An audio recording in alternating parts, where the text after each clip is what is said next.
Tonight you are a citizen of Rome, not its gleaming marble Rome, of triumphal arches and proud senators, but the Rome that exists beneath its streets, beneath its consciousness, beneath its glory, the Rome where the forgotten are sent to disappear. Your transgression hardly matters now. Perhaps you spoke against the emperor, or failed to pay a debt, or simply caught the eye of someone with power and influence who wished you gone. In the Roman world, justice is not blind, but watchful, calculating, and often cruel.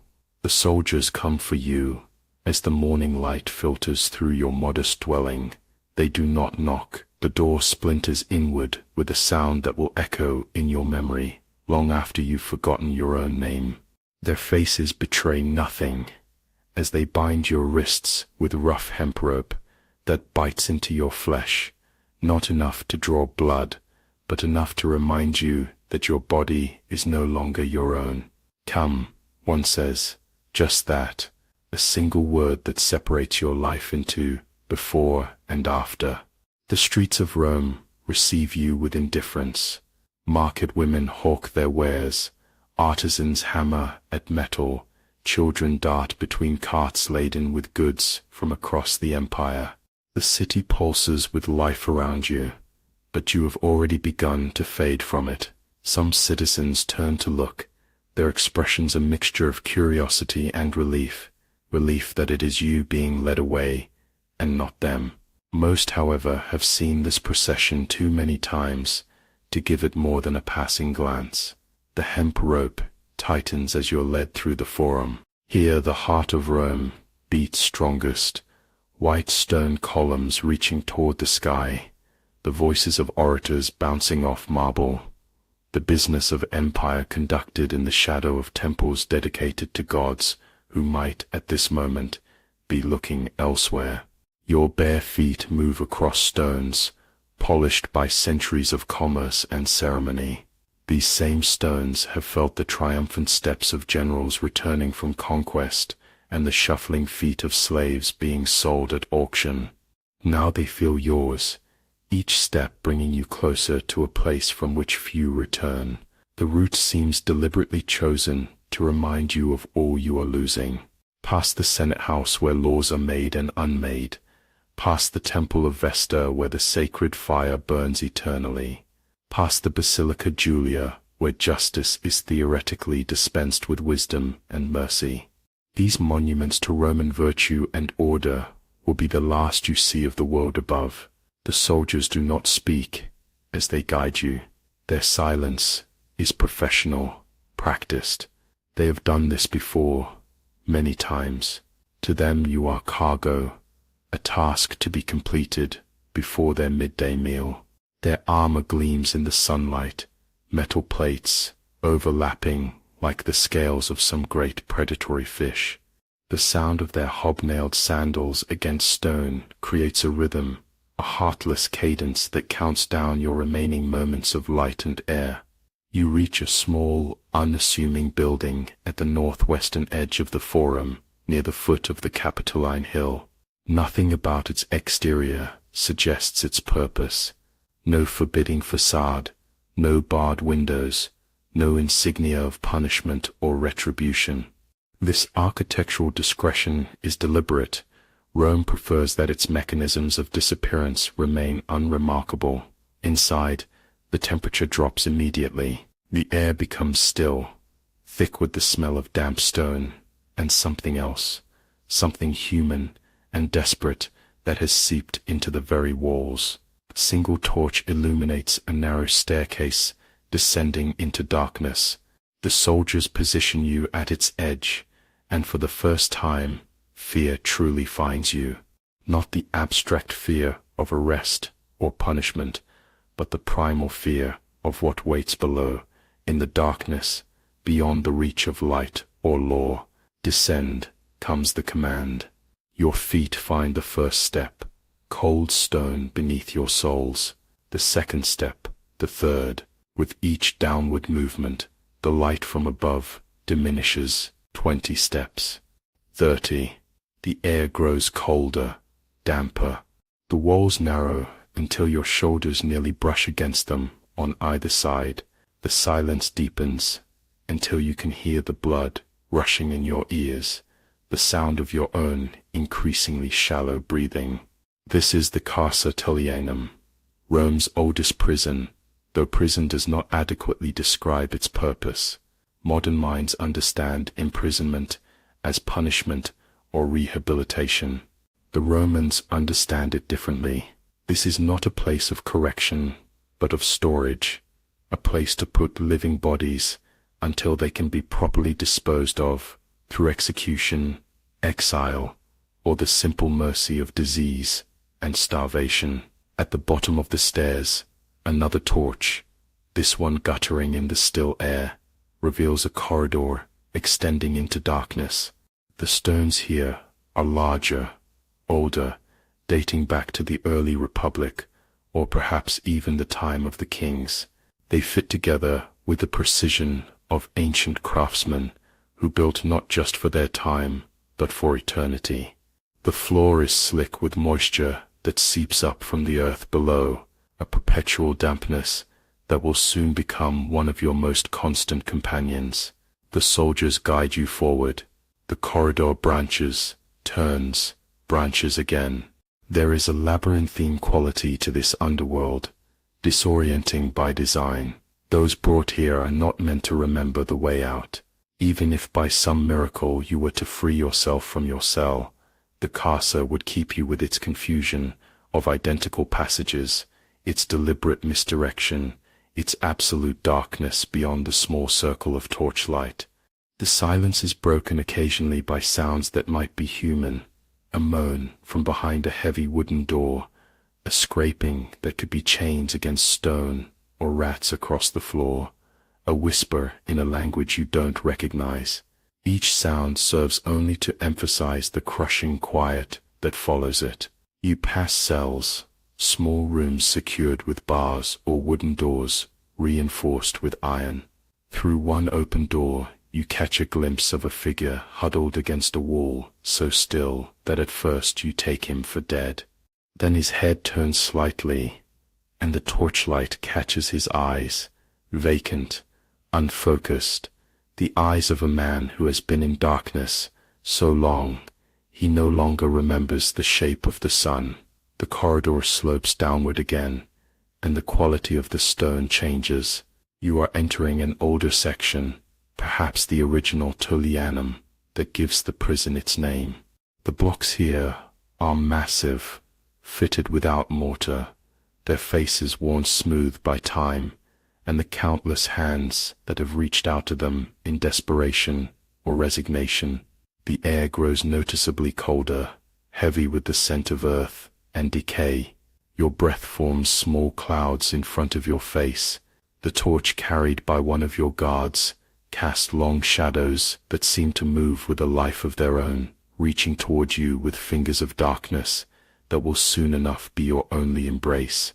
A final turn brings you to a circular chamber with a low ceiling.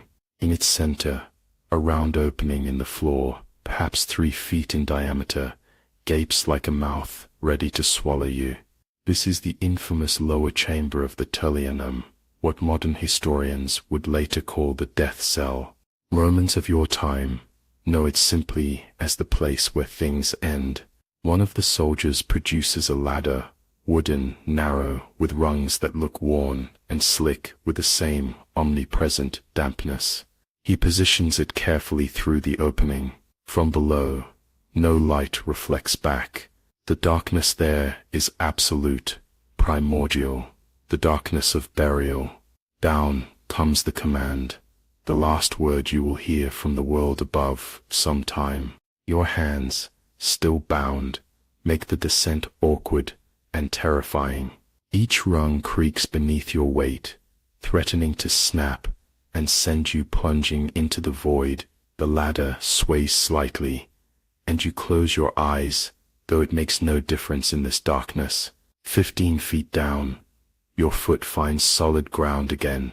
The floor beneath you is neither stone nor earth, but something in between, a compacted mixture that feels slightly yielding, uncomfortably organic. The ladder is pulled up immediately, disappearing through the circular opening that now appears as a perfect disk of dim light far above you. That circle of light, the last you will see, shrinks further as a heavy stone lid is dragged into place over the opening. The scraping sound it makes echoes in your new world, a sound of finality, of severance from everything you have known. And then, silence. A silence so complete, it seems to have weight and texture, a silence that presses against your ears, against your skin, against your mind. In this silence, you begin to hear your own body, the thunder of your pulse, the rush of blood, the desperate rhythm of lungs that suddenly seem unable to find enough air in this enclosed space. You reach out with bound hands and find a wall.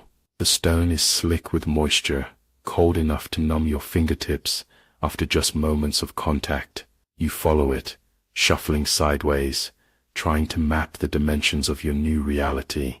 The cell is circular, perhaps 12 feet in diameter.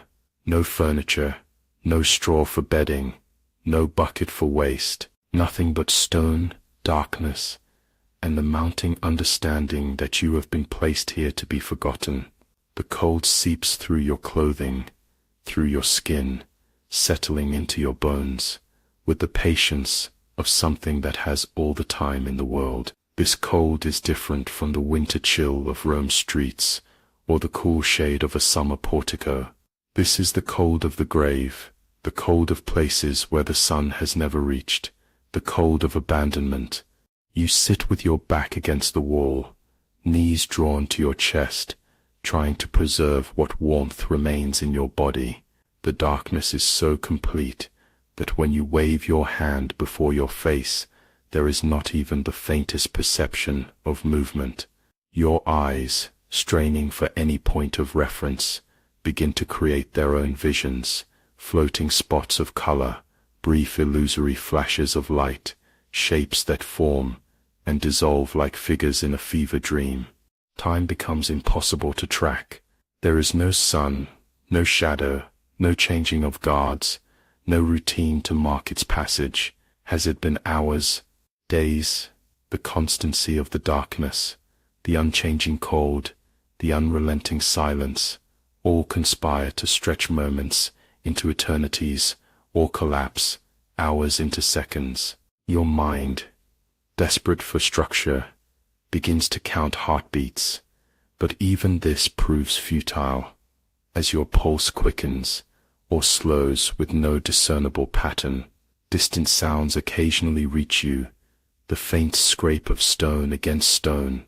There might be another cell being opened or closed, the echo of what could be footsteps, or merely water dripping in some far corridor. Once what sounds like a human scream, so distant and distorted that it might be nothing more than the settling of ancient foundations. Each sound becomes a lifeline, a momentary connection to a world beyond your walls, but each fades back into silence before you can grasp its meaning. The dampness of the cell penetrates everything. Your tunic, initially dry, now clings to your skin, cold and heavy. Your hair hangs limp against your forehead. Even the air you breathe feels saturated, each inhalation like drawing liquid into your lungs. This omnipresent moisture comes from the very stone itself, seeping through from the earth and underground streams that flow beneath the forum. In drier seasons, it might lessen somewhat, but never enough to provide real comfort. You run your hands along the floor, searching for anything, a loose stone, a forgotten implement, any evidence that others have been here before you. Your fingers find only the packed earth and small pebbles, occasional larger stones embedded in the floor. Nothing useful, nothing telling. The Romans are thorough in their error. Your thoughts turn to those who might be searching for you above, a spouse, children, friends, business associates, those who might notice your absence and raise an alarm. But even as you cling to this hope, reality intrudes. The machinery of Roman justice, such as it is, moves with ponderous certainty. Those who disappear into the carcer do so with the full authority of the state. Questions will be met with official silence or outright threats. Your family, if they are wise, will mourn you quietly and move on. Rome has little patience for those who challenge its judgments. In this darkness, memory becomes both comfort and torment. You recall the warmth of sun on your face in the marketplace, the taste of wine at your table, the sound of fountains splashing in public squares. These memories arrive unbidden, vivid enough to momentarily transport you from your stone cell, only to deposit you back with a jolt of despair when they fade. Each recollection underscores what has been taken from you, what you may never experience again. Hunger begins as a hollow sensation, a gentle reminder of missed meals. It will grow, hour by hour, into something more insistent, more demanding. Roman prisoners are fed irregularly at best. Some cells receive daily bread and water. Others, particularly those in the lower chambers, might be visited by guards with provisions once every few days. Some, as you are beginning to suspect might be your case, are not provisioned at all. The purpose of such cells is not containment but elimination, a slower, quieter form of execution than the more public spectacles Rome reserves for certain criminals. Your throat tightens with thirst, your tongue already feeling thick and unwieldy in your mouth. The irony does not escape you. Surrounded by dampness, by water seeping through stone, yet unable to capture enough of it to slake your thirst, you run your fingers along particularly wet sections of wall, gathering droplets that you then lick from your skin. The water tastes of stone and earth and something metallic, but it is water nonetheless. This meager harvesting will become one of your primary occupations in the hours and days to come.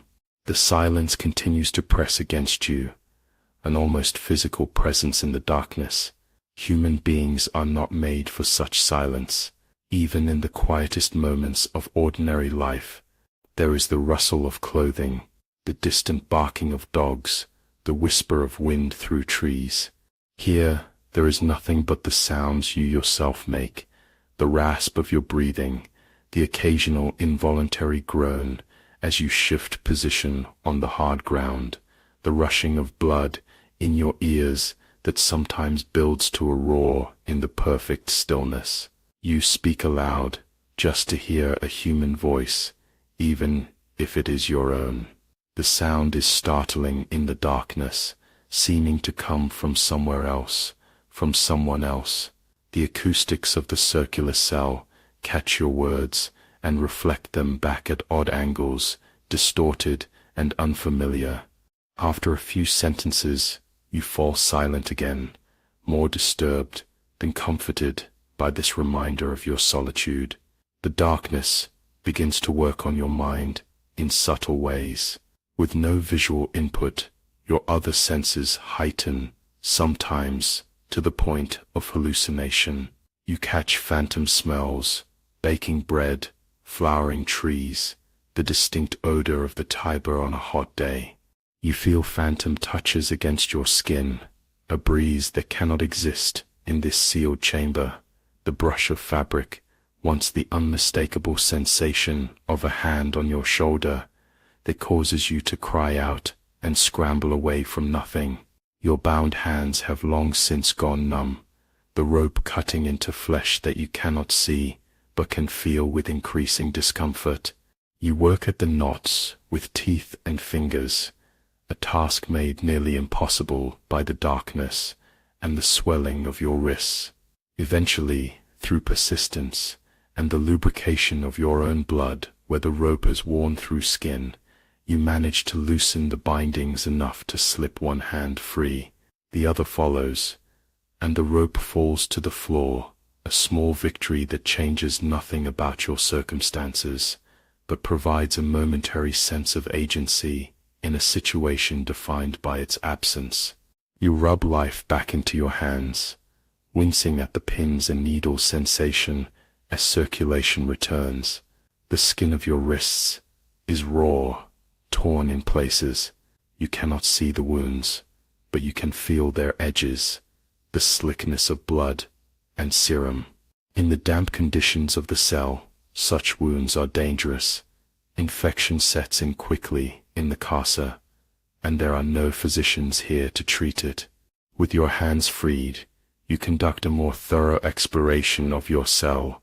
On hands and knees, you move in a spiral pattern, outward from where you've been sitting, fingers feeling every inch of floor and wall within reach. The floor slopes slightly toward the center. You discover, likely a deliberate design to channel waste and water towards some kind of drain. The walls are more interesting. Not uniform stone, as you first thought, but irregular blocks with seams and joints that might, in desperation, be worked at with patient fingers. In one section of wall, your exploring hands discover scratches in the stone, deliberate markings made by a previous occupant. You trace them carefully, trying to decipher their meaning by touch alone. Some appear to be tallies, perhaps days marked. Others might be letters, words, though the language and meaning escape you.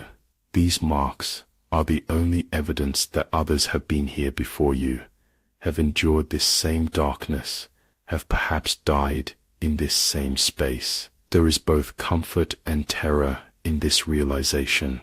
Comfort in the connection to another human experience, terror in the knowledge of how that experience likely ended. Time continues its formless drift. Your body, deprived of its usual rhythms of day and night, begins to create its own erratic patterns. You sleep, though it feels more like a series of brief losses of consciousness than proper rest. You wake disoriented, the darkness upon opening your eyes exactly the same as the darkness behind closed lids. Your dreams and reality blur at the edges. Sometimes you are certain you hear voices calling your name, feel sunlight on your face, taste fresh bread, only to wake again to cold stone and silence. Hunger sharpens, then transforms. The initial pangs give way to a constant hollow ache that eventually subsides into a kind of numb acceptance. Your body begins to consume itself, first fat reserves, then muscle tissue. You feel the changes but cannot see them. The hollowing of cheeks, the increasing prominence of ribs, the looser drape of skin over shrinking flesh. Thirst, unlike hunger, never abates. It grows more desperate, more consuming. Your lips crack and bleed. Your tongue swells. Your thoughts increasingly circle around memories of water, swimming in the Tiber as a child, drinking from cupped hands at a public fountain, the sound of rainfall on a tiled roof. The first true hallucination comes. You cannot know how long after your imprisonment, but long enough that your strength has begun to ebb significantly. You are huddled against the wall, drifting in and out of consciousness, when suddenly the cell is filled with light, not the flickering orange of torchlight, but clean white daylight streaming through the opening above. In this light you see your cell clearly for the first time, the slick walls green with moss in places, the floor dark with the stains of previous occupants, small creatures scurrying for dark corners. A face appears at the opening above, a woman, perhaps your mother, though her features shift and flow in impossible ways. She calls your name, reaches down an impossibly long arm toward you. You struggle to your feet, reaching upward, fingers stretching towards salvation, and then the light vanishes, the face disappears, and you collapse to the floor, weeping in the renewed darkness. Uncertain whether the tears on your face are real or just another trick of your failing senses. These episodes increase in frequency and vividness as your condition deteriorates. Sometimes you converse with people who are not there, family members, friends, historical figures, known only from stories and statues. You deliver impassioned speeches to empty air, recite poetry you didn't know you had memorized, engage in complex philosophical arguments with shadows. Your mind, deprived of external stimulation, creates its own increasingly elaborate internal landscape. In moments of clarity, which grow fewer and briefer, you understand what is happening. The combination of sensory deprivation, starvation, dehydration, and isolation is dismantling your psyche piece by piece. This too is by design. The Romans understand that the body can endure remarkable hardship, but the mind has limits that, once crossed, lead to a dissolution of the self more complete than any physical execution. A new sound intrudes on your solitude, faint at first, then growing clearer. A scratching, scrabbling noise that seems to come from within the walls themselves. Rats, the casa, has many permanent residents, and not all of them are human. The rodents have complex networks of tunnels through and around the prison, pathways that allow them access to cells where weakened prisoners provide easy meals. You hear them moving behind the stones, communicating in high-pitched squeaks, just at the edge of hearing, plotting their approach. The first rat enters your cell through a gap where wall meets floor, a space you hadn't noticed in your explorations. In the absolute darkness, you hear rather than see its approach, the light scrape of claws on stone, the soft rustle of fur against rough surfaces. It pauses, scenting the air, detecting your presence, assessing your condition. Then it advances, bolder now, close enough that you feel the displacement of air as it moves near your outstretched legs. You kick out reflexively, connecting with something solid that squeals and retreats. But it will return, you know. They always return, and rarely alone. This advanced scout will bring others when it determines you are weak enough to safely approach. The rats of the carcer have generations of experience with prisoners. They know how to wait for strength to fade, for consciousness to dim, before beginning their feast. Sure enough, hours or days later, time has lost all meaning. You wake from fitful sleep to the sensation of something small and warm moving across your chest. You swipe at it weakly, your movements slow and uncoordinated from dehydration and hunger.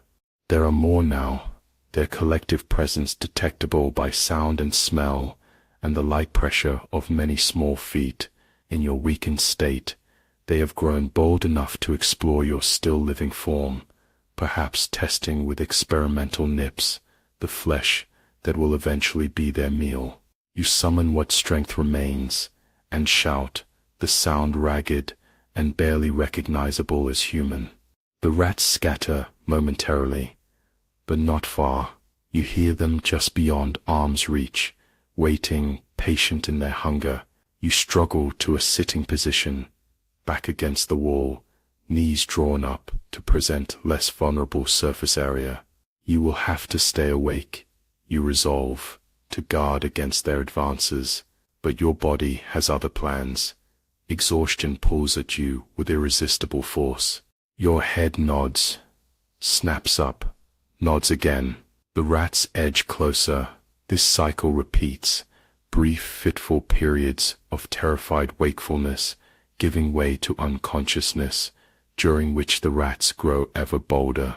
You wake once, to the sharp pain of teeth in the flesh of your calf, weakly kick the creature away, then lose consciousness again before you can tend to the wound.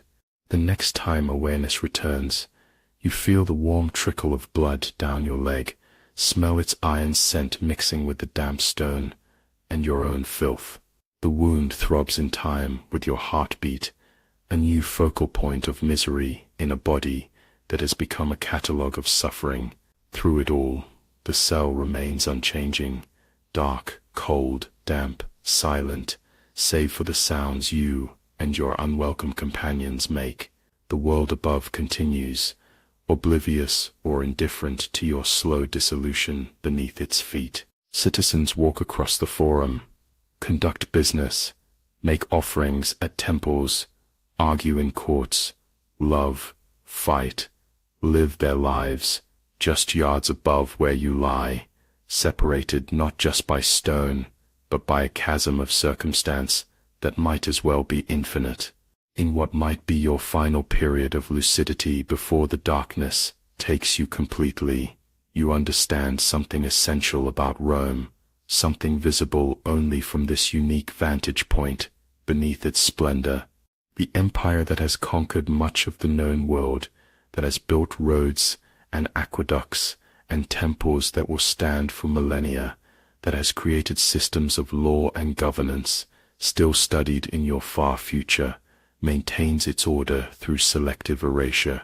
For Rome to function, some must simply disappear, not with the public spectacle of execution that serves as warning and entertainment, but quietly, completely, leaving not even bones to mark their passing. As consciousness fades for what may be the last time, you wonder if anyone will remember your name, your face, the fact of your existence. In all likelihood, they will not. This is the final purpose of the Casa Tullianum, not just to end life, but to end memory. In a society obsessed with remembrance, with ancestral masks displayed in homes, and names recorded in public inscriptions, to die forgotten in darkness is to suffer a second, more complete death. This is why you wouldn't last a day in a Roman prison cell, not because the physical conditions are unsurvivable, though they are, but because the psychic wound of such complete erasure is unbearable to contemplate. The darkness deepens, if such a thing is possible, in a place already devoid of light. The cold intensifies, though your failing body can barely distinguish it from the spreading numbness of your extremities. The silence thickens around you, broken only by the sound of your increasingly shallow breathing and the patient movements of creatures waiting for that breathing to stop. This is how it ends, not with dramatic declarations or meaning-making, but with a slow fade into absolute absence. No one marks your passing. No one performs funeral rites. No one speaks your name in remembrance. The cell that has been your world contracts to a point, and then to nothing, taking you with it, erasing you as completely as Rome intended. The cell has no memory of those who came before you. The stone walls, slick with perpetual dampness, hold no record of previous suffering, previous deaths. The darkness is absolute, eternal, a darkness that existed before you arrived, and will continue long after you are gone. This darkness is different from the darkness of night, different even from the darkness of blindness. This is a tangible absence of light, a presence in itself, something that presses against your skin, seeps into your lungs with each breath, fills the space behind your eyes, until you begin to forget what seeing felt like. Your cell in the Casa Tullianum is an architectural absence, a space defined not by what it contains, but by what it lacks. No bench for sitting, no pallet for sleeping, no vessel for water, no bucket for waste, just stone and earth and darkness. The Romans, masters of practical design in their public works, have stripped this space of all function except one, containment. But even this is misleading, for containment suggests eventual release. The Tullianum contains as a tomb contains, as the earth contains. The floor beneath you is neither entirely stone nor entirely earth, but a compacted mixture of both, uneven and damp. In some places, your exploring fingers find a surface hard enough to be stone. In others, the ground gives slightly under pressure organic in its yielding. This inconsistency becomes yet another small torment. You cannot find a position that doesn't press some part of your body against an irregular surface, cannot shift without encountering a new discomfort to replace the old. The cell's dimensions, which you've mapped through blind exploration, enclose a space approximately 12 feet in diameter, circular in shape. The ceiling, or rather, the floor of the level above, rises about 7 feet from the ground, though the opening through which you were lowered sits at the center, a circular void in the stone perhaps 3 feet across. This opening, now sealed with a heavy lid, was once your last connection to the world above. Now it is merely another feature of your lightless geography, distinguishable only by the occasional sound that filters through more clearly there, or by the slightly different quality of the damp air that settles down from above. The walls curve around you, unbroken, except for a small aperture near floor level, where water sometimes seeps in during heavy rains, a reluctant mercy that has saved some prisoners from death by thirst, at least temporarily. The stone blocks that form these walls are massive, set during the early Republic, or perhaps even earlier, during the time of Rome's kings. They fit together with remarkable precision, with gaps so tight that not even a fingernail can be inserted between them. These stones have witnessed the rise and fall of consuls, the birth of empire, the reign of divine emperors, all while holding their silent charges in unchanging darkness. The temperature remains constant, a penetrating cold that never varies with the passing of days or seasons. This deep beneath the forum, the heat of summer never reaches, nor does the more intense cold of winter make itself felt. Instead, there is only this steady, bone-seeping chill that seems to emanate from the stones themselves. It is the cold of places, untouched by the sun, the cold of burial, the cold of forgetting. In this unchanging environment, your senses, initially heightened by fear and disorientation, begin to undergo strange transformations. Deprived of visual input, your brain struggles to compensate. You may experience flashes of light that have no external source, patterns of color swirling against the darkness. These phosphenes, created by your visual cortex in desperate need of stimulation, can be momentarily convincing enough to make you believe that someone has opened the cell, that light has returned. The disappointment when they fade is acute, a small death each time. Your sense of hearing becomes almost painfully acute. You begin to distinguish between types of silence: the silence of complete isolation, the silence punctuated by the distant movements of guards or other prisoners far above, the silence filled with the minute sounds of your own body functioning. You hear your heart beating, the rush of blood in your veins, the gurgle of an empty stomach, the creak of joints as you shift position. These sounds become a soundtrack to your isolation, sometimes reassuring in their proof of continued existence, sometimes maddening in their monotony.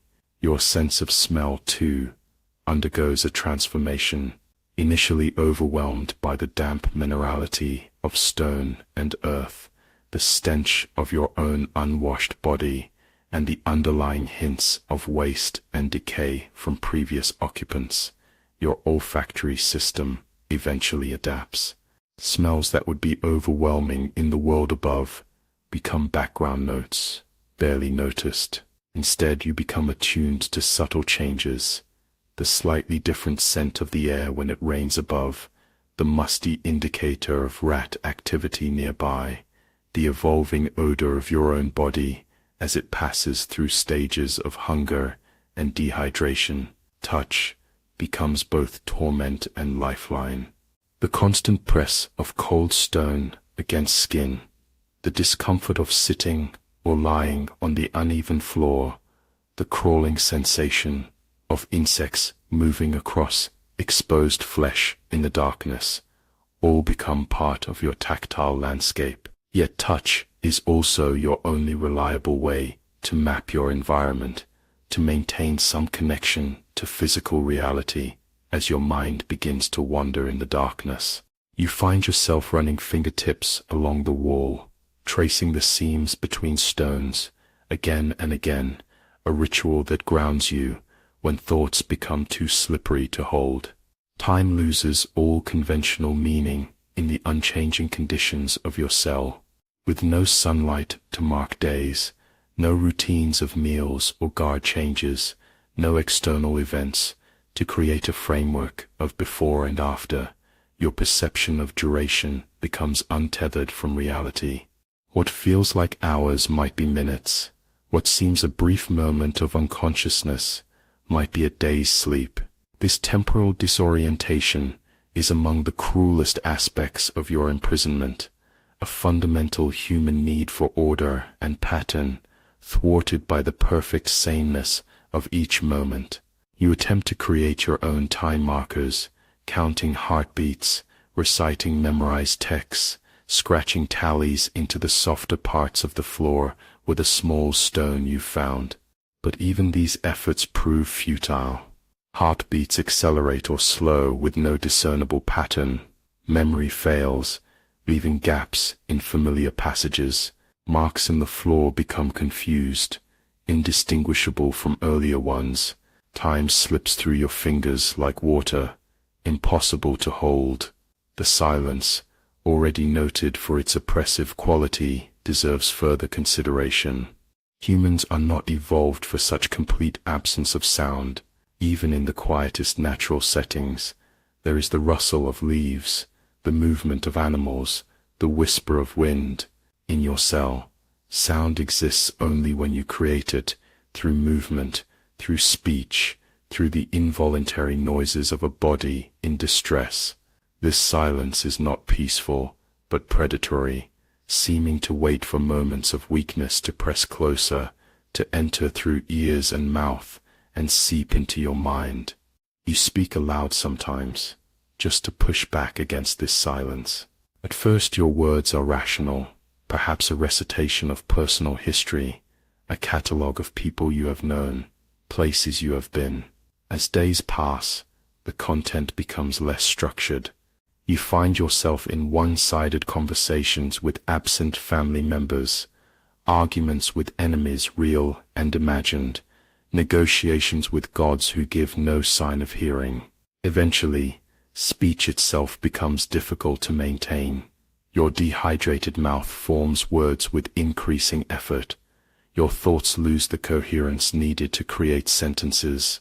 Your voice grows weaker until it is barely more than a whisper. The lack of human contact becomes its own unique torment. Humans are social creatures, evolved for interaction, for touch, for the constant subtle exchanges of facial expression and body language that reassure us of our place in the world.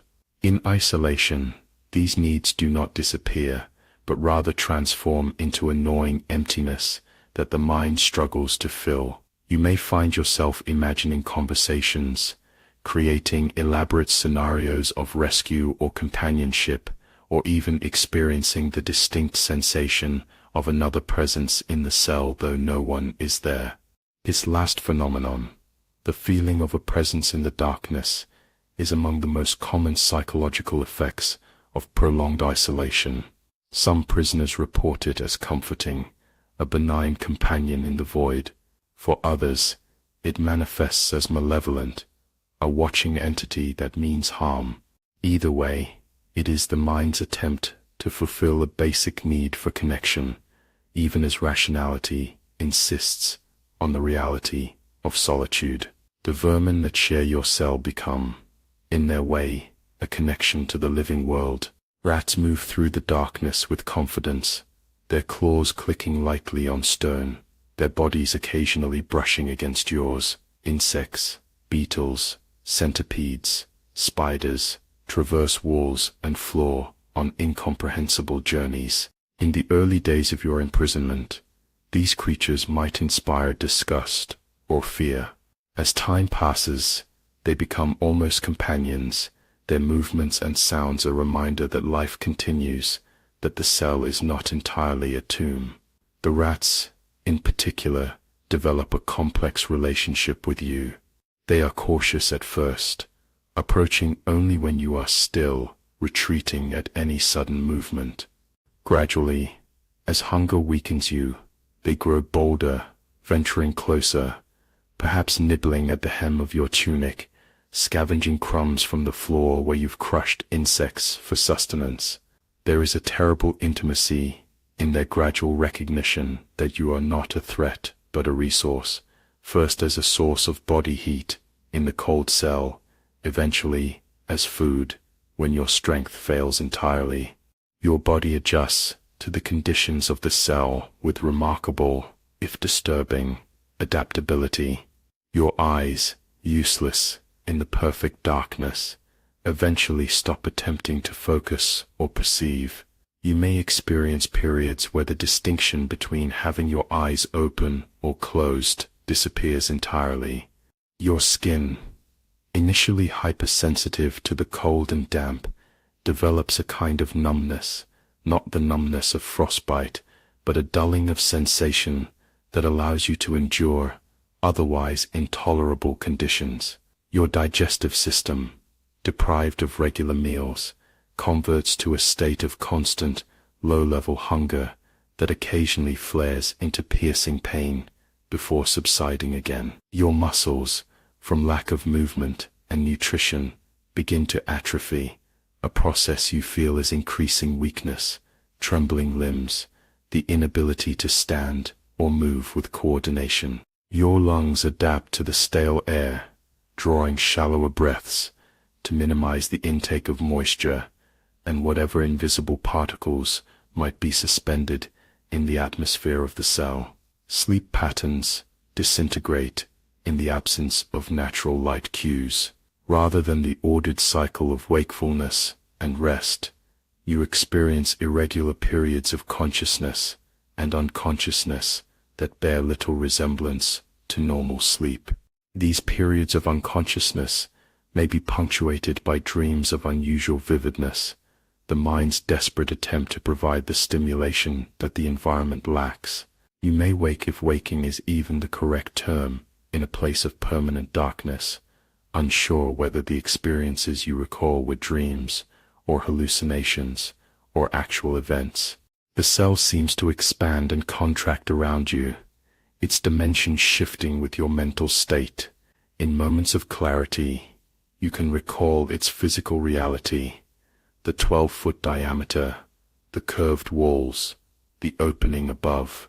In periods of disorientation, it becomes vast, limitless, a darkness that extends forever, or it shrinks, pressing in from all sides, threatening to crush you in its stern embrace. These perceptual distortions are another symptom of sensory deprivation, your mind struggling to maintain a coherent understanding of space without the usual visual cues. The floor beneath you, initially just another uncomfortable surface, begins to develop a geography of its own as your time in the cell extends. There is the slightly higher section near the north wall, though directions have lost meaning. You have assigned arbitrary compass points to help maintain orientation where the ground is firmer, better for sitting. There is the shallow depression near the center, directly beneath the ceiling opening, where water sometimes collects after rain. There is the corner where you've designated your latrine, though the distinction is largely symbolic in a space where waste is simply absorbed into the ground or washed away by the perpetual dampness. You establish routines, not because they serve any practical purpose, but because routine itself becomes a form of resistance against the formlessness of your existence. Perhaps you begin each period of wakefulness with a circumnavigation of the cell, trailing fingers along the wall. Perhaps you recite the names of family members, friends, streets in your neighborhood, forcing memory to remain sharp. Perhaps you engage in what physical activity your weakening body allows, stretching, bending, small movements to maintain some vestige of muscle tone. These routines, arbitrary as they are, become anchors to sanity. The sound of water becomes a focal point of attention. The drip from the ceiling after rain, the slow seep through walls, the occasional gurgle from drains beneath the floor. These become events in a landscape otherwise devoid of change. You learn to distinguish between types of water sounds: the quick, rhythmic drip that suggests a short shower above, the sustained, heavier flow indicating a storm, the almost imperceptible weeping of moisture through stone that is the background music of the casa at all times. Water is life in the cell, the only sustenance you can reliably obtain. You develop techniques for capturing it, positioning yourself beneath known drip points, licking moisture directly from walls, cupping hands to catch precious droplets. The water tastes of stone and earth and metal, sometimes faintly of waste from levels above, but it is water nonetheless. You ration it carefully when it's available, knowing that periods of relative abundance might be followed by droughts where not even the walls offer enough moisture to moisten cracked lips. Your thoughts, initially racing with fear and desperate planning, gradually shift in character as time passes. The immediate concerns, escape, survival, rescue, give way to more abstract considerations. You find yourself contemplating philosophical questions with new intensity: the nature of justice, the meaning of suffering, the structure of a society that creates spaces like the Tullianum. These thoughts are not the organized inquiries of a scholar, but the increasingly fragmented musings of a mind trying to make sense of senselessness. Memory becomes both refuge and torment. You recall with astonishing clarity moments from childhood: the texture of your mother's tunic, the smell of your father's workshop, the precise color of light through olive leaves on summer afternoons.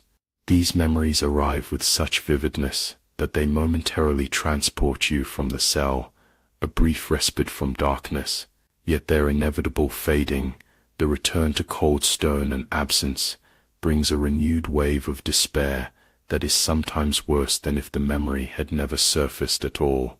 More recent memories, your arrest, the journey to the prison, the descent into darkness, begin to lose their clarity, becoming jumbled and confused. You find yourself uncertain about basic details: how many soldiers brought you here, what charges were spoke against you, whether you spoke in your own defense. This dissolution of recent memory, while disorienting, might be a mercy of sorts, a buffer between your present reality and the events that led to it. The cell, for all its emptiness, fills with the projections of your mind as sensory deprivation continues. You may experience full visual hallucinations, scenes from your past, played out against the darkness as if projected there, or entirely novel visions of places and people you've never encountered. These hallucinations can be so convincing that you reach out to touch them, speak to them, only to have your hands meet empty air, your words echo unanswered. Auditory hallucinations join the visual, voices calling your name, snippets of conversation, music, sometimes recognizable, sometimes strange and otherworldly. These phantom sounds can be particularly disorienting, seeming to come from specific locations within the cell or beyond its walls. You may find yourself turning toward them, responding to them, engaging with them, as if they were real communications from the outside world. The boundary between hallucination and reality blurs further as your imprisonment extends. The mind, unable to distinguish between internal and external stimuli in the absence of normal sensory input, begins to treat all experiences as equally valid. The rat that brushes against your foot might be real or imagined. The voice that whispers your name might be another prisoner nearby or a creation of your own consciousness. The sudden sensation of warmth on your skin might be fever or a memory of sunlight. Eventually, the distinction ceases to matter. Experience is experience, regardless of its source. Your sense of self begins to dissolve at the edges. Identity requires reinforcement, the reflection of yourself in others' reactions, the continuity of familiar surroundings, the rhythms of social interaction and routine. Without these anchors, the boundaries of selfhood become permeable. You may experience periods where you're unsure of your own name, your history, even your physical form in the darkness. This dissolution is terrifying at first, then increasingly accepted as just another feature of existence in the cell. The moisture that perpetually seeps through the walls creates an environment where time itself seems fluid, where decay is not just a process, but a presence. Your clothing, initially a small comfort from the world above, deteriorates in the damp conditions. Fabric rots, seams split, eventually leaving you with little more than rags that provide negligible protection from the cold. Your skin develops sores from constant contact with wet stone, from lack of movement, from nutritional deficiency. These wounds, unable to dry or heal properly in the damp environment, become potential sites of infection. The smell of your own body changes as imprisonment continues. The initial sweat of fear and exertion gives way to the deeper odors of unwashed skin, then to the more troubling sense of physical deterioration, the sweet sour smell of infection, the ammonia tang of muscles breaking down, the increasingly fecal note as digestive processes falter. These changes, which you perceive through your heightened sense of smell, are not just unpleasant but informative, your body communicating its decline in the only way available. Thirst, unlike hunger, never adapts or diminishes. It begins as discomfort, dry mouth, sticky tongue, tight throat, and grows into a consuming preoccupation. Your thoughts narrow to focus on water, on memories of drinking, on fantastical scenarios involving rivers and rainstorms. When moisture is available, after rain, or from particularly damp sections of wool, you drink desperately, without regard for taste or cleanliness. When it is not, you may find yourself licking stones for the merest film of dampness, pressing your mouth against the floor where water might have pooled, even drinking your own urine in extremity. Hunger follows a different trajectory. The initial pangs and stomach cramps give way to a hollow, constant ache that eventually fades to a kind of numb acceptance. Your body, understanding that no food is forthcoming, adjusts its expectations and processes. You feel the changes as increasing weakness, lightheadedness, difficulty concentrating, a strange detachment from physical sensation. In desperation, you may eat whatever the cell provides, insects, small plants that somehow grow in cracks, fungi that thrive in the damp darkness, even rats, if you can manage to catch one in your weakened state. The cell becomes a universe unto itself, a cosmos reduced to stone and darkness, and the increasingly uncertain boundaries of your own body, the world above, sunlight, voices, movement, the entire complex social structure of Rome, recedes into something like myth or dream. You remember that these things exist, intellectually, but their reality becomes increasingly difficult to access emotionally. Your cell is real. Everything else is story. No one comes to explain your situation. No jailer appears to inform you of charges, of sentence length, of conditions for release.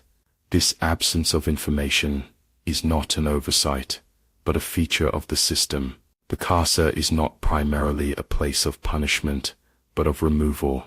Those brought here, are not meant to understand their fate, but to vanish from public consciousness. Questions of justice, of guilt or innocence, of proportional penalty, these concerns belong to the world above. In the darkness below, there is only waiting. In lucid moments, you understand that your cell is designed for forgetting. Unlike more elaborate prison systems of later eras, the Roman carcer does not aim to reform, or even primarily to punish. It exists to remove problems from society's view, to create absences where difficulties once stood. Some prisoners are held briefly before public execution or exile. Others, like you, simply disappear into the dark, administrative inconveniences resolved through erasure rather than process. The cell has held others before you, political opponents of powerful men, debtors, unable to satisfy creditors, foreign captives, awaiting ransom or execution, ordinary citizens who spoke unwisely or witnessed what they should not have. Some were guilty of genuine crimes, others were merely unlucky. The cell makes no distinction. It receives all equally into its unchanging embrace, erases all with the same patient darkness. You wonder, in moments when thought still assembles itself coherently, what became of these previous occupants. Some, perhaps, were released, their debts forgiven, their political usefulness recognized, their cases reconsidered.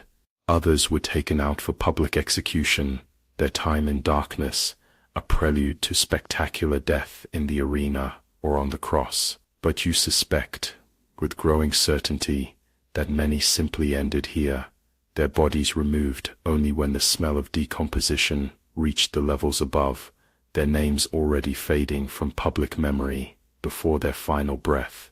The knowledge that you might be among this last group, those who complete their life cycle within the cell, unwitnessed, unmourned, brings a unique form of despair.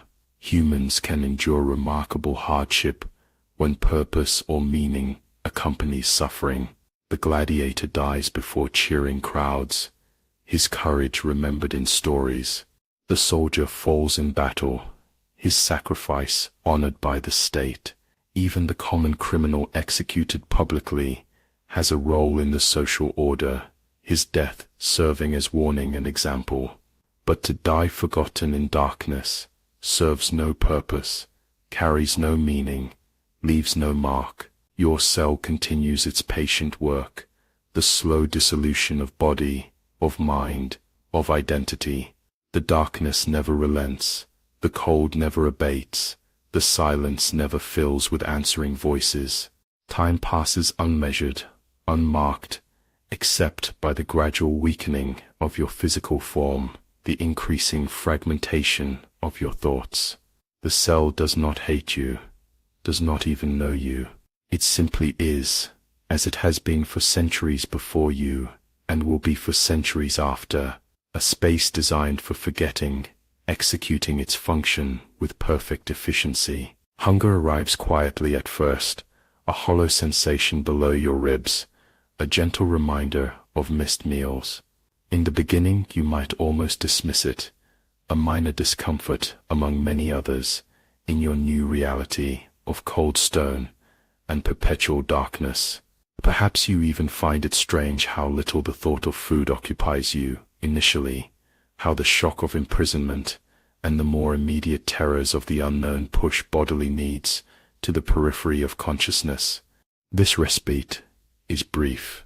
By what might be the second day, though time has already begun to lose its rigid structure, in the unchanging dark hunger announces itself more insistently. Your stomach contracts in painful spasms that double you over on the damp floor. The hollow sensation expands, becoming a vacuum at your core that seems to pull at your very being. You press your hands against your abdomen, as if to hold yourself together against this internal collapse. The hunger pangs come in waves, at first, cresting and receding with a certain predictability. You learn their rhythm, tensing in anticipation of each peak, relaxing slightly in the valleys between. Your mind, desperate for any pattern to cling to in the formlessness of your imprisonment, almost welcomes this cycle as a way to mark time, painful contractions serving as the ticks of a hellish clock. Roman prisoners receive no regular meals. The carcer is not organized around the sustenance of its inhabitants, but their disposal. Some cells, particularly those holding prisoners of higher status or political importance, might receive daily bread and water brought by guards or slaves.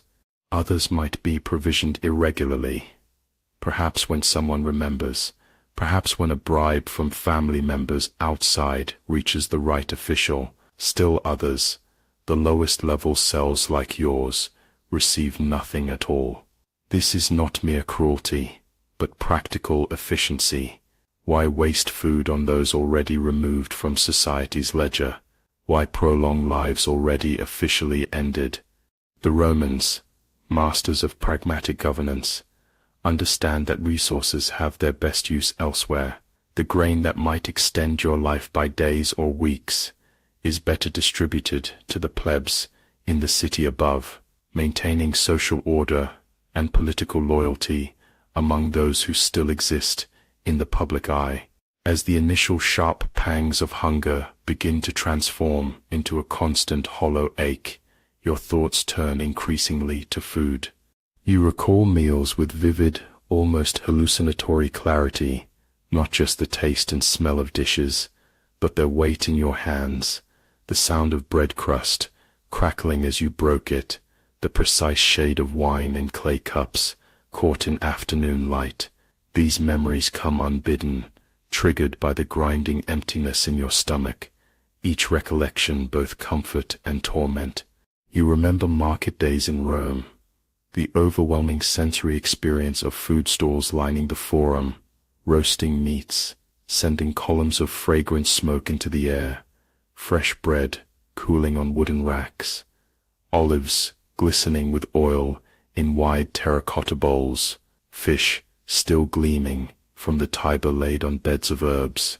The sounds return as well, vendors calling their wares, customers haggling over prices, the sizzle of fat dripping onto coals.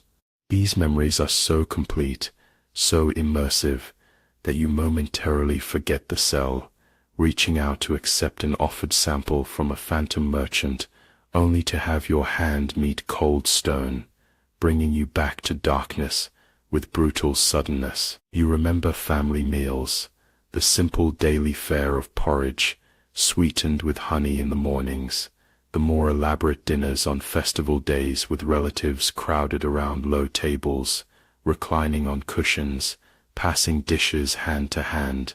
You recall the faces of family members illuminated by oil lamps, conversations flowing as freely as wine, arguments that flared and subsided like the flames heating the evening meal.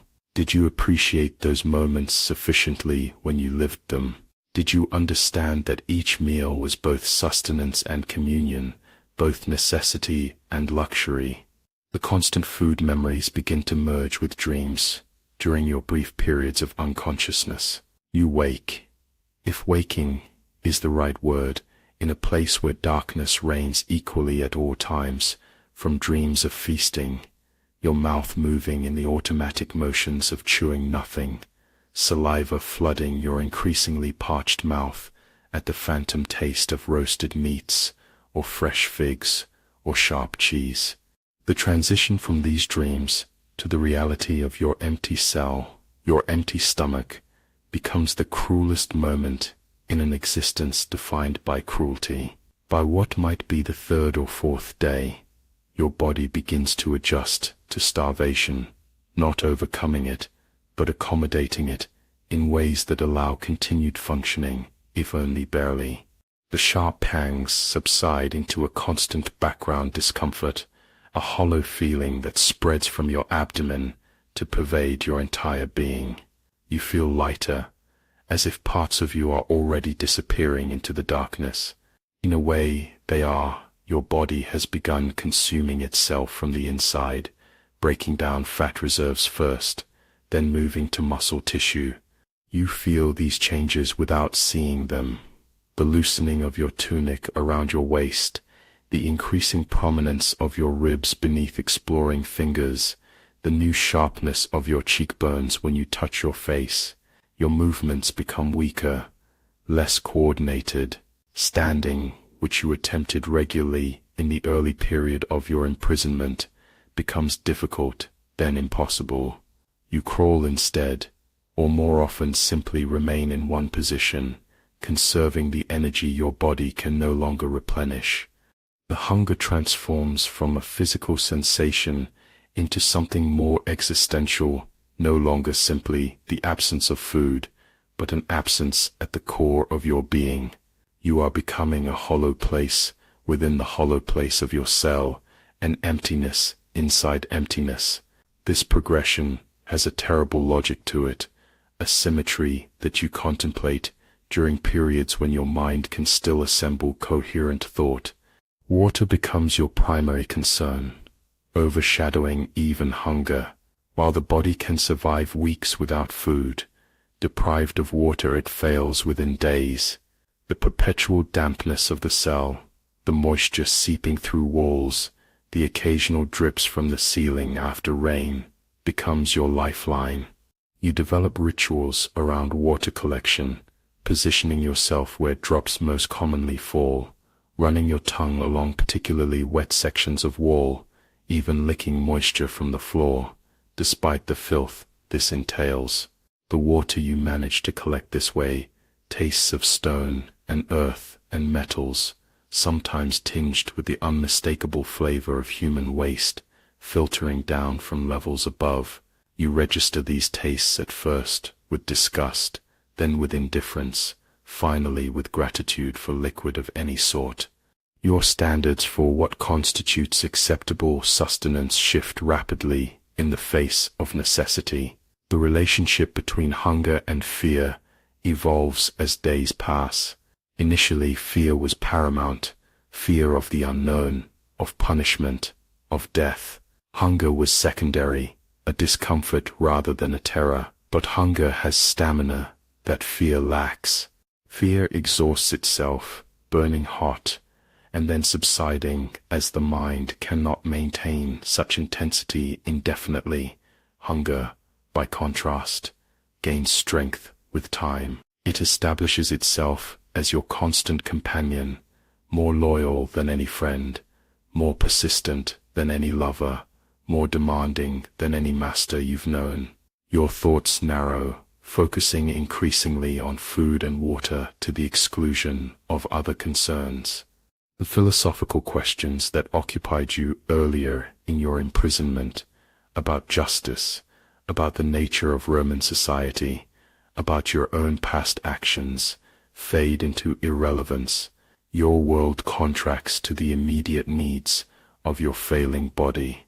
This narrowing of consciousness is a survival mechanism, directing diminishing mental resources toward the most pressing problems, but it also represents a kind of death, the death of the thinking, feeling, remembering self, leaving only the organism with its primitive imperatives.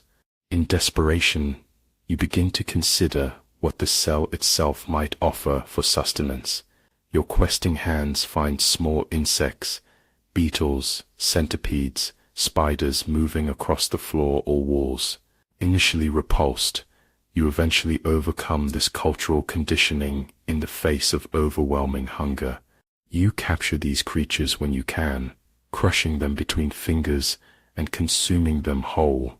They provide little nourishment, but the act of eating anything at all becomes a small victory, a moment of agency in a situation defined by its absence. The rats present a more substantial food source, but also a greater challenge. Quick and cautious, they avoid your weakened attempts to catch them. Only when hunger has diminished your strength, to the point where you no longer pose a threat, do they grow bold enough to approach closely, an ironic time frame, as by then you lack the ability to capture and overpower them. You lie in the darkness, aware of their movement around and sometimes across your increasingly immobile form, understanding that you have moved from potential predator to potential prey in the cell's small ecosystem. Strange cravings overtake you, not just for favorite foods from your life before, but for substances you would never normally consider edible. You find yourself gnawing at the rougher patches of wall, ingesting small fragments of stone and mortar. You scrape at the earthen floor, putting dirt into your mouth and attempting to extract any organic material it might contain. These behaviors, incomprehensible in normal circumstances, become perfectly logical responses to extreme deprivation. Your body, in its ancient wisdom, drives you to seek minerals that might be lacking in your non-existent diet. The boundaries between hunger and other sensations begin to blur. The persistent cold of the cell, which initially seemed separate from the emptiness in your stomach, now feels like an extension of the same fundamental lack. The darkness, too, begins to feel like a kind of hunger, an absence consuming everything, including you.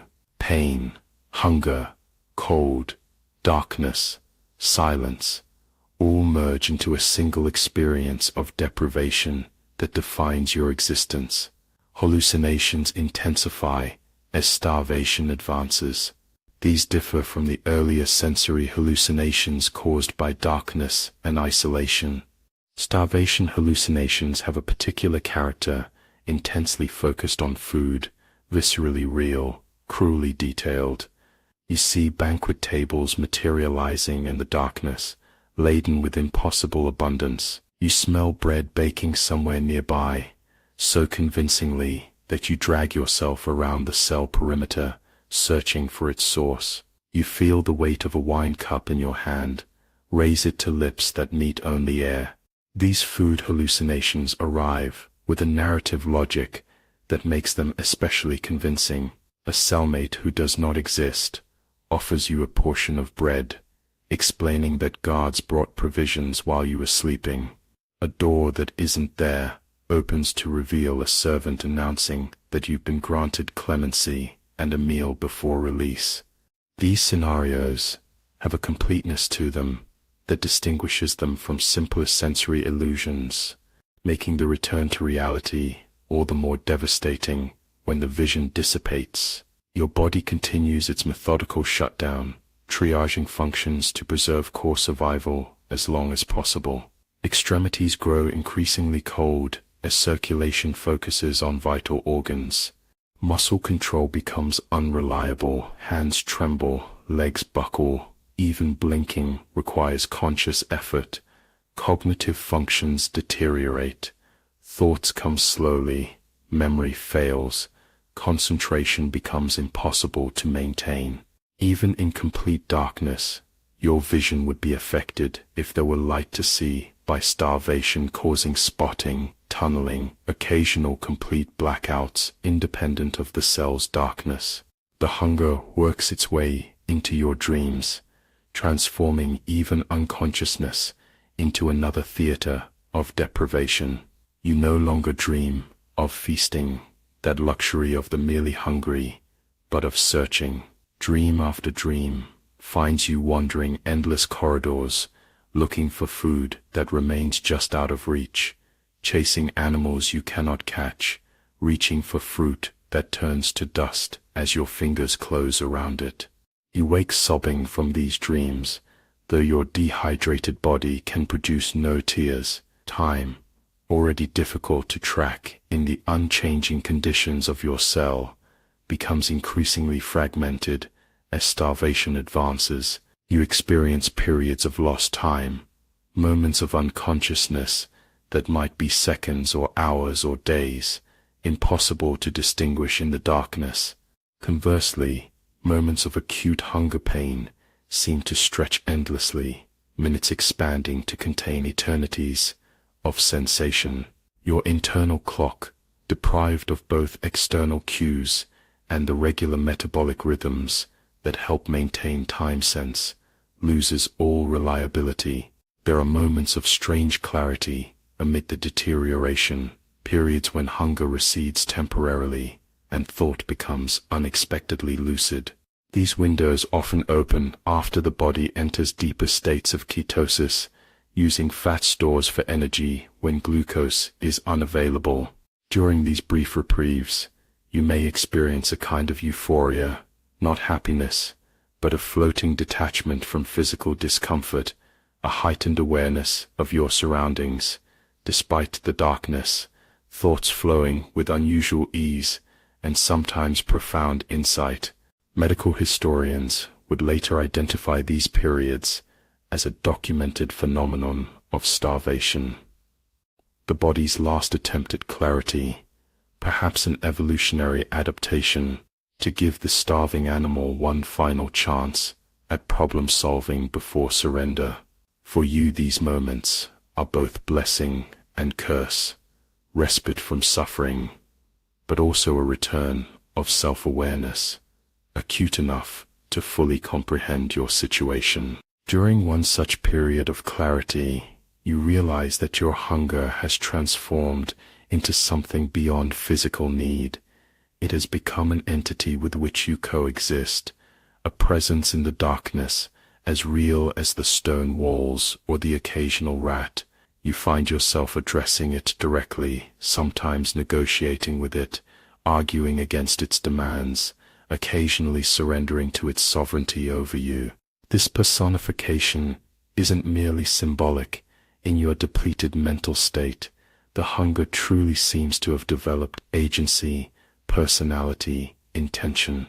The rats sense the changes in you. Their approaches become more frequent, more bold. They no longer flee at small movements, understanding on some instinctual level that the threat you once represented is fading. They investigate more closely, whiskers tickling against exposed skin, teeth testing the firmness of flesh with exploratory nips. They are not cruel, but practical, assessing when the living thing in their domain might become food. Their patience is immense. They can afford to wait. Your existence narrows further, even in the complete darkness. Your eyes close for longer periods. Movement becomes rare, then non-existent, except for the shallow rise and fall of your chest. Your mind, once full of memories, plans, emotions, knowledge accumulated over a lifetime, contracts to a pinpoint consciousness, focused on the most basic awareness, I am. Even this is intermittent now, flickering like a flame in wind. The hunger remains when all else has fallen away. It outlasts fear, which requires an object to persist, and energy to maintain. It outlasts anger, which burns hot but quick. It outlasts hope, which needs occasional reinforcement to survive. It outlasts even identity.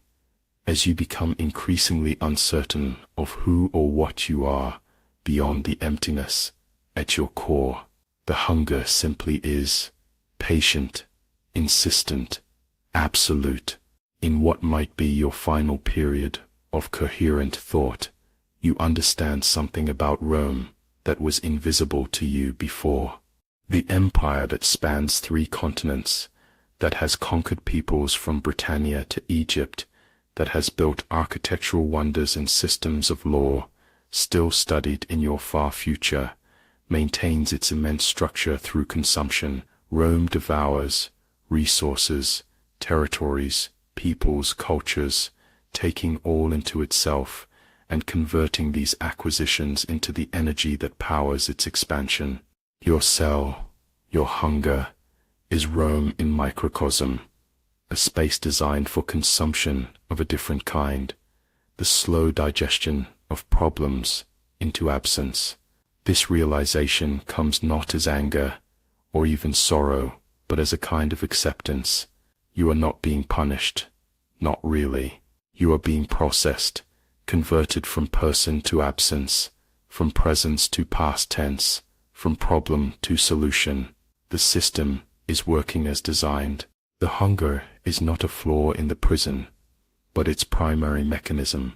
The rats move closer, emboldened by your increased stillness. One climbs onto your chest, its weight surprisingly substantial against your depleted form. Its whiskers explore your face with delicate precision, tickling across cracked lips, the tip of your nose, eyelids that now lack the strength to fully open. You feel no fear, no disgust. The boundary between yourself and other organisms has grown as permeable as the boundary between waking and sleep, between thought and emptiness. Food returns to you then, in an unexpected way, not as sustenance, but as understanding.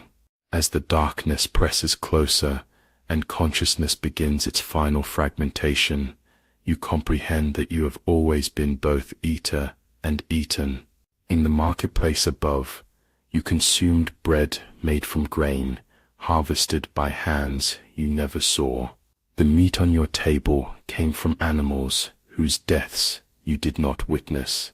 The wine in your cup contained the labor of strangers converted to liquid pleasure. Now, in the perfect equality of hunger, you recognize your place in the great chain of consumption that powers all existence. The rats will eat. Later, insects will consume what the rats leave behind. Fungi and bacteria will digest what remains, your components. The physical materials that once constituted a person with a name and history and future, all that was described as you, will be redistributed, reincorporated, reused. Nothing is wasted in the economy of nature, not even those forgotten in Rome's darkest cells. The hunger outlasts you, finally.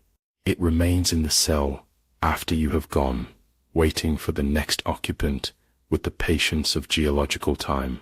It has existed here since the first prisoner was lowered into darkness centuries ago, and it will persist until the last stones of Rome have crumbled to dust. The hunger is not death, but a mechanism of transformation, from presence to absence, from solidity to void, from something to nothing. In your final moments, if such discrete points can even be identified in the gradual dissolution that claims you, hunger itself becomes a kind of fullness, a completion of the process that began with your first breath. The circle closes. The emptiness at your core expands to encompass all that you were and are and might have been. The hunger, finally, consumes itself, and in that strange terminal satiation, you slip beneath the surface of consciousness one last time, leaving nothing behind but the soft scrabbling of rat claws in the perfect darkness of a cell already preparing to receive its next occupant. The hunger waits, infinite in its patience, absolute in its empire. The silence of the Casa Tullianum is not the absence of sound but its opposite, a presence so complete, so tangible, that it seems to have weight and texture. This silence predates you. It will outlast you. It has absorbed the final breaths of countless prisoners before you, each one convinced, as you perhaps still are, of their own exceptional nature, their own undeserved fate, their own significance in the grand machinery of Rome. The silence knows better. It has received warriors and senators, priests and merchants, foreigners and citizens. It has taken them all equally into its lightless embrace. As your strength continues to ebb, as the starvation hollows you from within, as thirst parches not just your mouth but your thoughts themselves, the silence grows more insistent. It presses against your eardrums with physical force. It slips between your cracked lips, coats your tongue, fills your lungs with its emptiness. The silence is teaching you something important about Rome, about power, about memory. It is teaching you how to disappear. The Romans understand execution differently than the societies that will follow them. Public execution, crucifixion, arena combat, ritualized beheading, serve specific social and political purposes. It reinforces order through spectacle, transforms punishment into entertainment, makes visible the consequences of defying authority.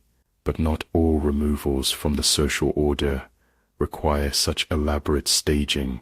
Some simply need to happen, quietly, completely, without record or remark. This is the purpose of the casa, not punishment, erasure. In moments of clarity between periods of delirium, you contemplate those who have occupied this cell before you. Did they rage against the darkness, spending their final strength in shouts that never penetrated the stones above? Did they pray to gods who seemed suddenly distant and indifferent? Did they recite their names, their lineages, their accomplishments, as if repetition could preserve what the silence was already dissolving? Evidence of previous occupants exists, if you have the strength to find it. Your exploring fingers might discover scratches in the softer portions of wall or floor, tallies perhaps, or names or symbols whose meaning has been lost. One section of wall near floor level contains a series of vertical marks that might represent days. What happened after the 27th day? Did release come, or execution, or the quiet surrender that now beckons to you? The marks offer no answers, only the knowledge that someone before you tried to impose order on the orderless dark. The silence preserves certain stories from Rome's history, perhaps in your education, or in tavern tales, or in the whispered accounts of arrests that occasionally move through the city's neighborhoods. You heard of specific prisoners. Jugurtha, king of Numidia, enemy of Rome, starved to death in this darkness after being displayed in Marius's triumph. The Catiline conspirators, executed on Cicero's orders, their final moments witnessed by these same stones. Vercingetorix, the Gallic chieftain who nearly defeated Caesar, held here for 6 years before being publicly strangled. These names survived their time in the casa, most do not. Your own name, which you still remember, though it feels increasingly detached from the consciousness floating in darkness, will likely join the vast majority that slipped from record. No chronicler will note your final moments. No family member will record your passing in household archives. No tomb inscription will mark where your bones ultimately rest. Even if you were once significant enough to merit such remembrances, your manner of removal from society makes memorial dangerous. Those who disappear into the casa become unpersons, their erasure extending beyond physical elimination to encompass memory itself. The silence knows this. It has witnessed the mechanics of forgetting for centuries. It understands that memory requires reinforcement, stories retold, names spoken aloud, deeds recounted. Without these retellings, memory fades with remarkable speed. A person might be the center of a family's life, a neighborhood's daily interactions, a workplace's functioning, yet 3 generations later, exist only as a name occasionally mentioned, then as a name forgotten, then as nothing at all. The silence of the casa simply accelerates this inevitable process, compressing the natural dissolution of memory into the span of days or weeks, rather than years or decades. As your body continues its slow surrender, you become increasingly aware of the sounds it makes in the silence, the shallow rasp of breathing, the occasional involuntary groan when changing position becomes necessary, the gurgle of an empty stomach, the whisper of skin against stone. These sounds take on monumental significance in the perfect stillness of the cell. They are proof of continued existence, evidence that erasure is not yet complete. You find yourself listening to these sounds with desperate attention, as if their continuation might somehow prevent the silence from claiming you entirely. The rats, too, contribute their sounds to the cell's acoustic landscape. Their movements have a distinct vocabulary: the light scratch of claws on stone, the soft rustle of fur against rough surfaces, the occasional squeak of communication among themselves. As your condition deteriorates, their sounds grow bolder, closer, more constant. Their movements no longer pause when you shift position or speak. They have assessed your declining threat potential with the perfect pragmatism of scavengers. Soon you will transition from potential danger to potential meal. The silence will claim your sounds. The rats will claim your flesh. In the darkness and silence, memory becomes increasingly unreliable. You find yourself questioning basic facts of your own history. Was your father a carpenter or a stoneworker? Did you have 3 sisters or 2? Was your childhood home near the Aventine or the Esquiline? These uncertainties, which would be easily resolved in the normal world through conversation or record consultation, become unsolvable puzzles in isolation. Each lost detail feels like another small victory for the silence, another piece of you disappearing before physical death claims the rest. The dissolution extends beyond personal history to sensory memory. You struggle to recall the exact shade of sky on a summer evening, the precise smell of baking bread, the specific texture of a loved one's hand in yours. These sensory memories, once so vivid they seemed permanent, fade like pigments exposed too long to sun. The darkness is not merely external, but internal as well, spreading through the galleries of memory, extinguishing images one by one. You try to resist this erosion through deliberate recollection. In the early period of your imprisonment, you may have recited your life events chronologically, named family members and friends, described your home in careful detail. These exercises provided both psychological comfort and a means of preserving identity against the cell's dissolving power. Now, as weakness claims both body and mind, such structured remembering becomes impossible. Memories arrive as fragments, disconnected from context, often confusing, rather than clarifying your sense of self. The silence works with methodical patience.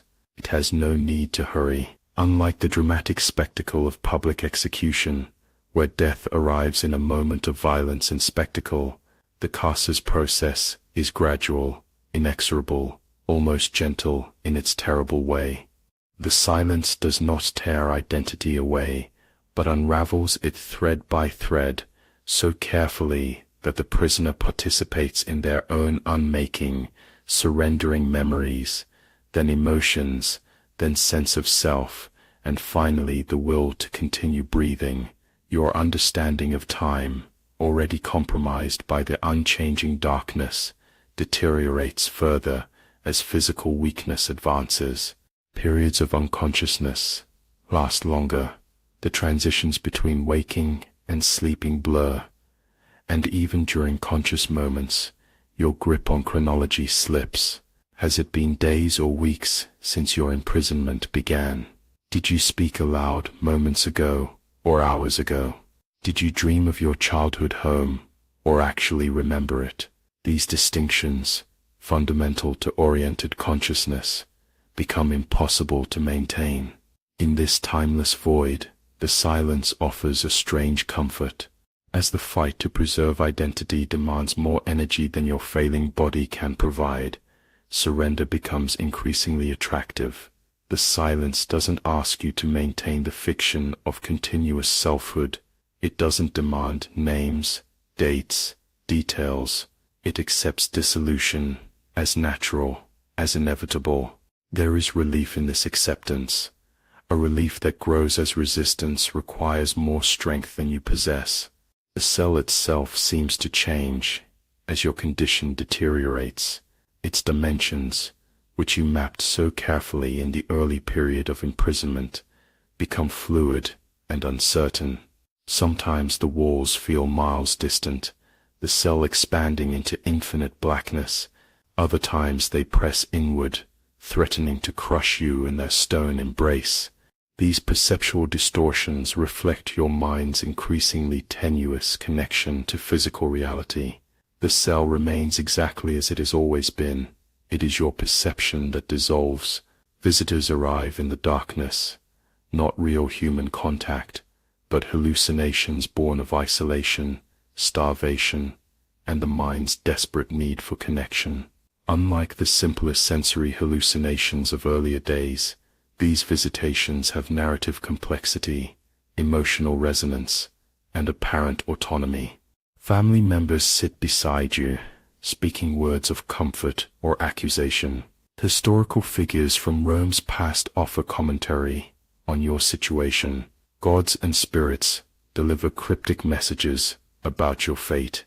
These hallucinations are so vivid, so convincing in the perfect darkness, that distinguishing them from reality becomes impossible. Perhaps this is mercy. Some of these phantom visitors bring an unexpected gift, context for your suffering.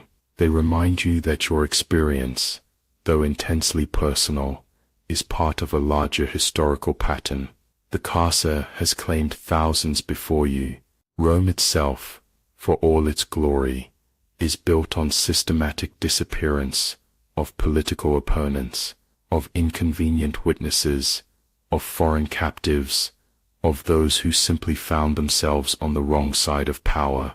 Your dissolution is not meaningless, but representative, one instance of the process that allows complex civilizations to maintain their immaculate facades. Other visitors are more personal, more painful, loved ones whose faces you struggle to recall clearly, whose voices seem simultaneously familiar and strange.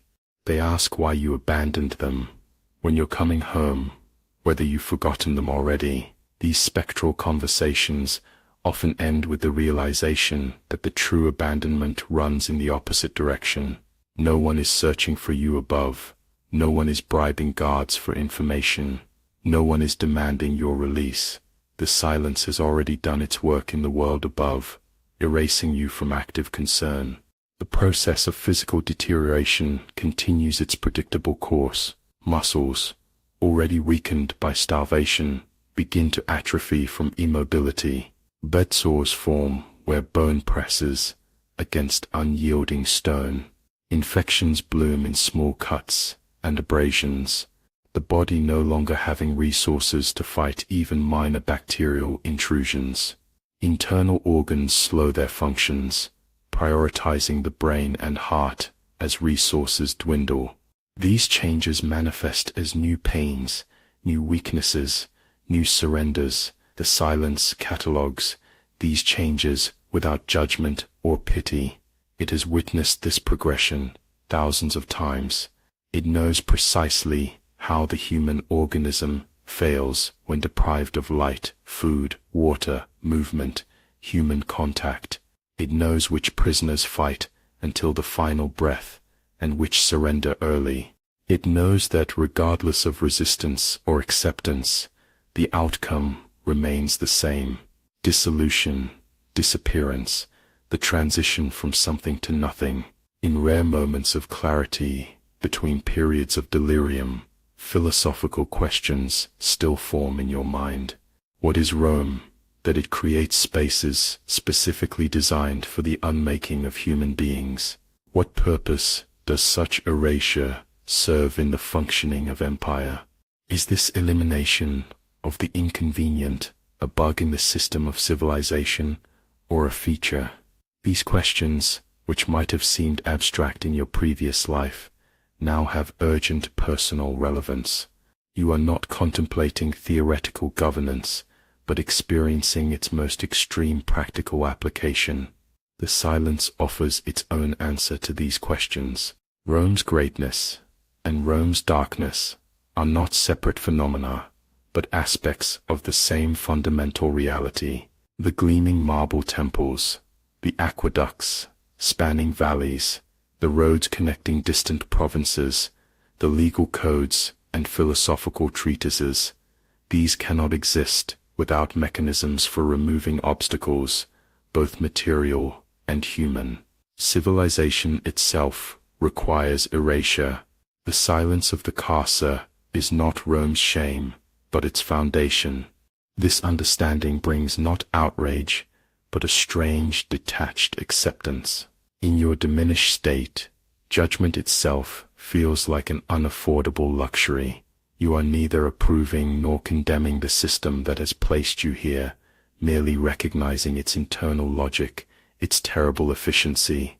The silence appreciates this recognition. It has waited centuries for each prisoner to reach this point of clarity before claiming them completely. The question of your specific offense, what action or knowledge or identity placed you in this cell, becomes increasingly irrelevant.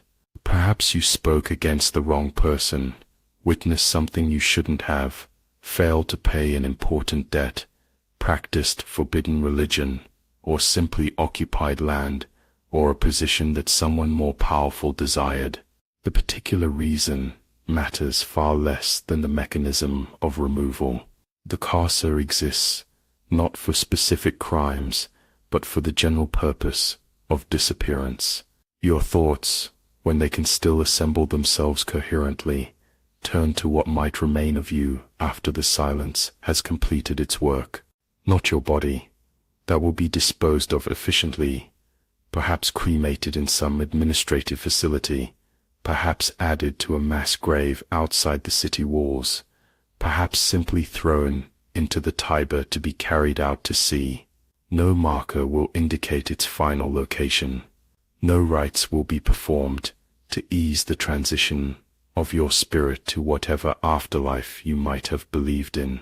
What remains then? Perhaps your name appears in some record, a property transfer, a birth registration, a military roster. Perhaps tools you crafted continue in use, or structures you helped build still stand. Perhaps a child carries some fragment of your appearance, some gesture or expression that echoes yours without knowing its origin.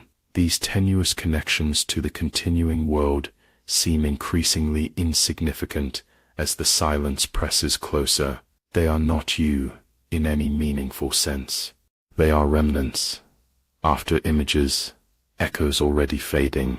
The rats grow increasingly bold as your strength ebbs further. They no longer flee at small movements or sounds. They climb across your legs, your chest, investigate your face with questing whiskers. One bites experimentally at your finger, testing whether resistance still exists. You lack the strength to do more than weakly withdraw your hand. The rat follows, now certain that the transition from living threat to future meal is nearly complete. The silence observes this interaction with the patience of millennia. It has witnessed this negotiation between fading consciousness and opportunistic nature countless times. In what might be your final period of coherent thought, you understand something essential about the nature of erasure. Complete disappearance is not a single event, but a process with distinct stages. First, physical removal from society, the arrest, the descent into darkness, the sealing of the cell. Second, social erasure, the cessation of active concern among family and associates, the redistribution of your property and responsibilities, the gradual suspension of questions about your whereabouts.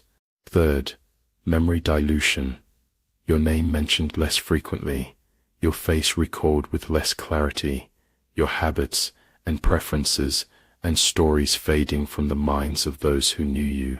Fourth, record erasure, your name removed from civic listings, your contracts nullified, your legal existence terminated through administrative processes. Fifth, final dissolution, your physical form returning to component elements, your consciousness extinguished, your particular arrangement of matter and energy undone and redistributed.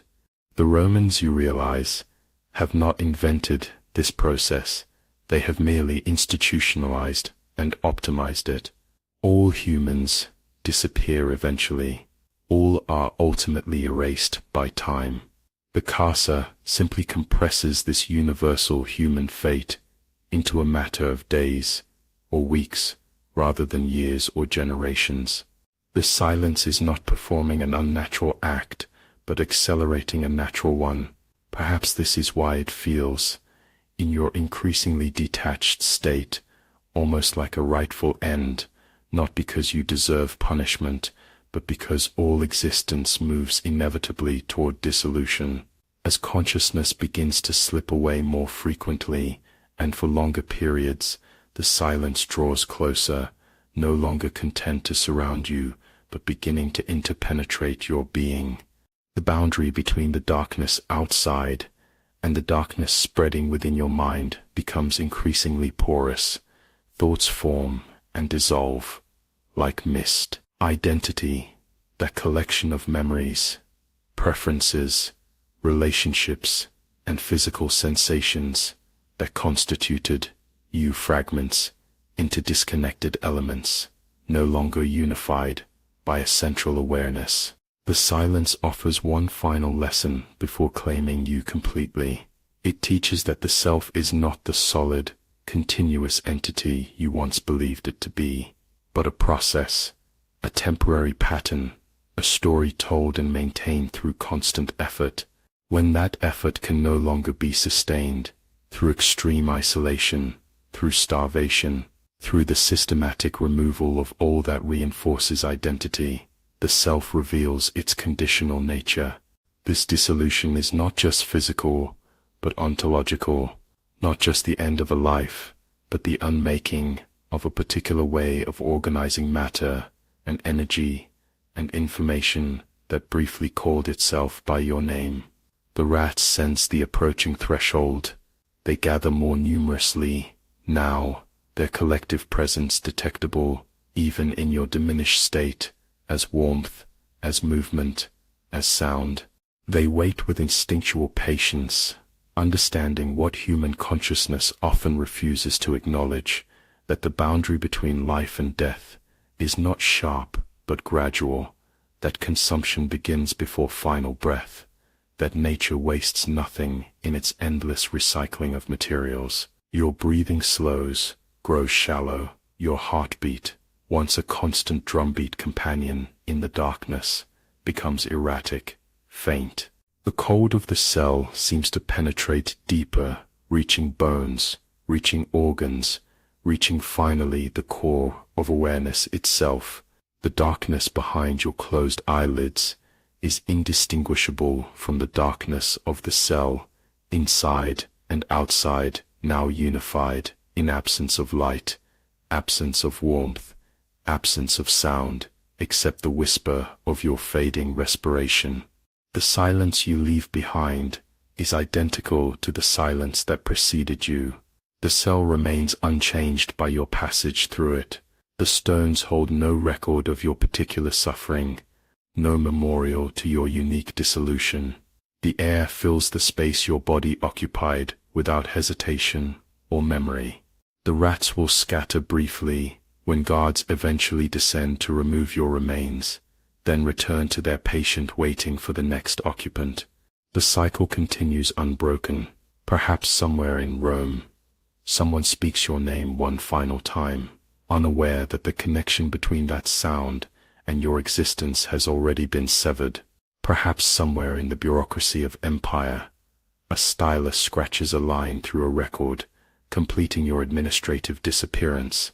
Perhaps somewhere in the collective memory of the city, a space briefly opens and closes, acknowledging and then forgetting that you once moved through these streets, once had hopes and fears, once believed yourself essential and permanent.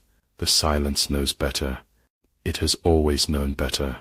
It witnessed the founding of the city itself, will witness its eventual decline, will remain when the greatest empire the world has yet seen has passed into history and then into myth. The silence understands that all monuments crumble, all records fade, all remembrance fails. It teaches this lesson to each prisoner in turn, an education in impermanence delivered through darkness and hunger and isolation. Some fight this knowledge until their final moment. Others, like you, ultimately accept it. As consciousness flickers out for the final time, as the boundary between self and silence dissolves completely, there is neither terror nor transcendence, only the quiet completion of a process set in motion the moment you were lowered into darkness. The cell receives your final breath without comment or commemoration. The silence continues, unbroken, absolute, eternal, waiting to teach its lesson to the next forgotten prisoner of Rome.